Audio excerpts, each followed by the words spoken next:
హెబ్రీయులకు రాసిన పత్రిక 12వ అధ్యాయము. ఇంత గొప్ప సాక్షి సమూహము మేఘము వలె మనలను ఆవరించి ఉన్నందున మనము కూడా ప్రతి భారమును సులువుగా చిక్కులబెట్టు పాపమును విడిచిపెట్టి విశ్వాసమునకు కర్తయు దాని కొనసాగించువాడునైన యేసు వైపు చూచుచు మన ఎదుట ఉంచబడిన పందెములో ఓపికతో పరిగెత్తుదము. ఆయన తన ఎదుట ఉంచబడిన ఆనందము కొరకై అవమానమును నిర్లక్ష్యపెట్టి సిలువను సహించి దేవుని సింహాసనము యొక్క కుడి పార్శ్వమున ఆసీనుడై ఉన్నాడు.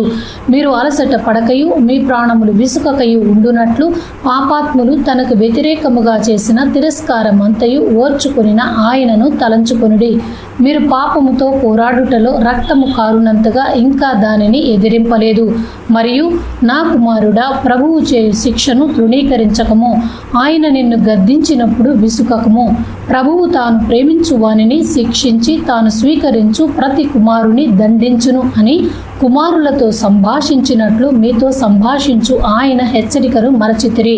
శిక్షాఫలము పొందుటకై మీరు సహించుచున్నారు.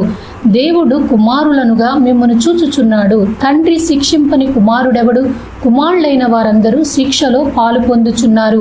మీరు పొందని ఎడల దుర్బీజులే కాని కుమారులు కారు. మరియు శరీర సంబంధులైన తండ్రులు మనకు శిక్షకులై ఉండిరి. వారి యందు భయభక్తులు కలిగి ఉంటిమి.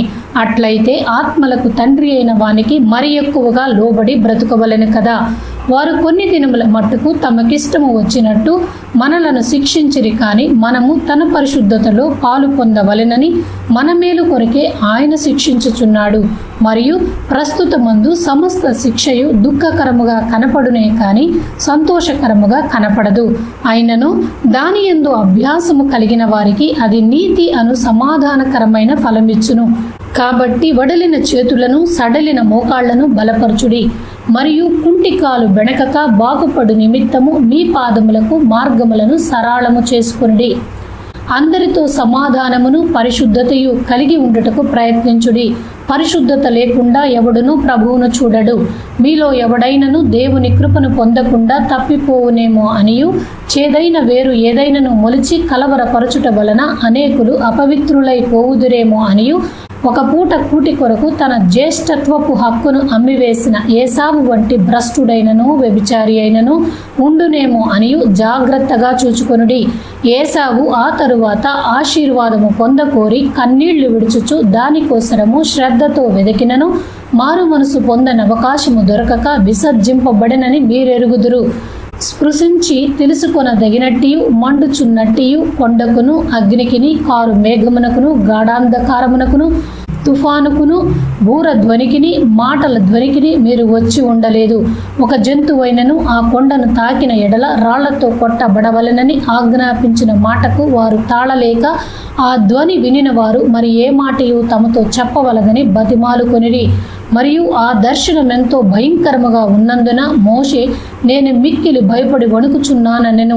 ఇప్పుడైతే సీయోనను కొండకును జీవముగల దేవుని పట్టణమునకు అనగా పరలోకపు యెరూషలేమునకును వేవేల కొలది దేవదూతల యొద్దకును పరలోకమందు వ్రాయబడి ఉన్న జ్యేష్ఠుల సంఘమునకును వారి మహోత్సవమునకును అందరి న్యాయాధిపతి అయిన దేవుని యొద్దకును సంపూర్ణ సిద్ధి పొందిన నీతిమంతుల ఆత్మల యొద్దకును క్రొత్త నిబంధనకు మధ్యవర్తి అయిన యేసు నొద్దకును హేబేలు కంటే మరి శ్రేష్టముగా పలుకు ప్రోక్షణ రక్తమునకును మీరు వచ్చి ఉన్నారు. మీకు బుద్ధి చెప్పుచున్న వానిని నిరాకరింపకుండునట్లు చూచుకొనుడి. వారు భూమి మీద నుండి బుద్ధి చెప్పిన వానిని నిరాకరించినప్పుడు తప్పించుకొనకపోయిన ఎడల పరలోకము నుండి బుద్ధి చెప్పుచున్న వానిని విసర్జించు మనము తప్పించుకొనకపోవుట మరి నిశ్చయము కదా. అప్పుడు ఆయన శబ్దము భూమిని చెలింపజేసను, కానీ ఇప్పుడు నేను ఇంకొకసారి భూమిని మాత్రమే కాక ఆకాశమును కూడా కంపింపజేతును అని మాట ఇచ్చి ఉన్నాడు. ఇంకొకసారి అను మాట చెలింపజేయబడనివి నిలకడగా ఉండు నిమిత్తము అవి సృష్టింపబడినవన్నట్టు చెలింపజేయబడినవి బొత్తిగా తీసివేయబడునని అర్థమిచ్చుచున్నది. అందువలన మనము నిశ్చలమైన రాజ్యమును పొంది దైవ కృప కలిగి ఉందము. ఆ కృప కలిగి వినయ భయభక్తులతో దేవునికి ప్రీతికరమైన సేవ చేయుదము. ఏలయనగా మన దేవుడు దహించు అగ్ని అయి ఉన్నాడు. 13వ అధ్యాయము. సహోదర ప్రేమ నిలువరముగా ఉండనీయుడి, ఆతిథ్యము చేయ మరవకుడి. దాని వలన కొందరు ఎరుగకయే దేవదూతలకు ఆతిథ్యము చేసిరి. మీరును వారితో కూడా బంధింపబడినట్టు బంధకములోనున్న వారిని జ్ఞాపకము చేసుకొనుడి. మీరును శరీరముతో ఉన్నారు గనుక కష్టములను అనుభవించుచున్న వారిని జ్ఞాపకము చేసుకొనుడి. వివాహము అన్ని విషయములలో ఘనమైనదిగాను పానుపు నిష్కల్మషమైనదిగాను ఉండవలెను. వేశ్య సంగులకును వ్యభిచారులకును దేవుడు తీర్పు తీర్చును. ధనాపేక్ష లేనివారై మీకు కలిగిన వాటితో తృప్తి పొంది ఉండుడి. నిన్ను ఏమాత్రమును విడువను, నిన్ను ఎన్నడను ఎడబాయను అని ఆయనయే చెప్పెను గదా. కాబట్టి ప్రభువు నాకు సహాయుడు, నేను భయపడను. నరమాత్రుడు నాకేమి చేయగలడు అని మంచి ధైర్యముతో చెప్పగలవారమై ఉన్నాము. మీకు దేవుని వాక్యము బోధించి మీ పైని నాయకులుగా ఉన్నవారిని జ్ఞాపకము చేసుకొని వారి ప్రవర్తన ఫలమును శ్రద్ధగా తలంచుకొనుచు వారి విశ్వాసమును అనుసరించుడి. యేసు క్రీస్తు నిన్న నేడు ఒక్కటే రీతిగా ఉన్నాడు. అవును, యుగ యుగములకును ఒక్కటే రీతిగా ఉండును. నానా విధములైన అన్య బోధల చేత త్రిప్పబడకుడి.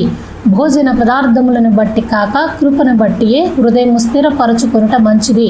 భోజనములను బట్టి ప్రవర్తించిన వారికి ఏమీయూ ప్రయోజనము కలగలేదు. మనకొక బలిపీఠం ఉన్నది, దానికి సంబంధమైన వాటిని తినుటకు గుడారములో సేవ చేయు వారికి అధికారము లేదు.